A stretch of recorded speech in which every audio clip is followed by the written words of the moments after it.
So the inspiration for my film was the desensitization of horror, which basically means people have become too used to the things they see, and horror has become more predictable and slightly boring in the way that it uses a lot of the same conventions as it has since the 19th century. So basically I wanted to change these conventions around slightly and add something more to the genre to make people interested in the genre again and make it something new and hopefully change horror films and the way they are made.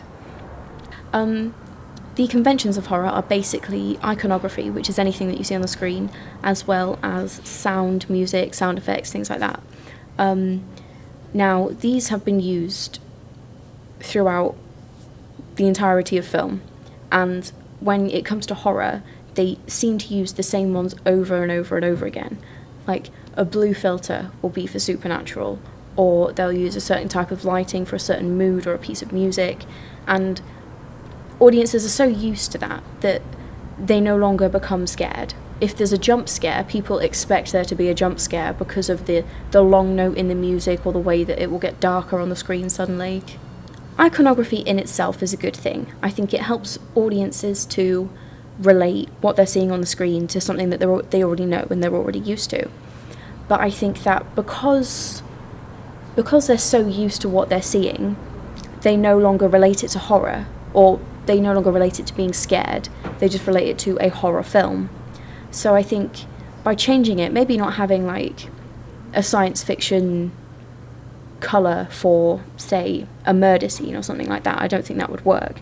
But I think slightly changing things, even if it's just adding a Dutch tilt to a certain scene, it may just change it that much that audiences may find the film less predictable and more interesting. Conventions of horror were first developed by George Méliès, who used jump cut sequences to like transform a vampire into a bat and things like that.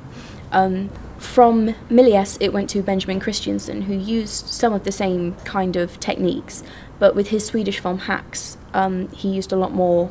At the time they seemed a lot more advanced, with jump cut sequences still being used, as well as similar lighting and sound, seeing as they were silent movies. But then you fast forward to James Wan's Saw series, and although they don't use the black and white, obviously, or the jump cut sequences anymore because of the advancements in technology and editing, they still do use similar kinds of sound in the way that they build things up and then like jump scare people, or like similar lighting to cast dark shadows and things like that. All of those kinds of things are still used, which kind of make a horror film look like a horror film. But then at the same time, as I've said, it could desensitize audiences to the horror and fear of it all. So when I was filming my film, the main thing that I wanted to change whilst filming on the day was the camera angles that I used.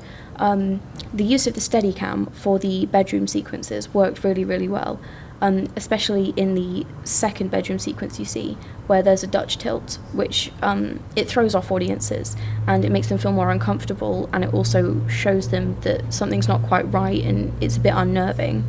And I also only used a single camera for the entire shoot, which is quite different to other horror films because usually they use 2 or 3.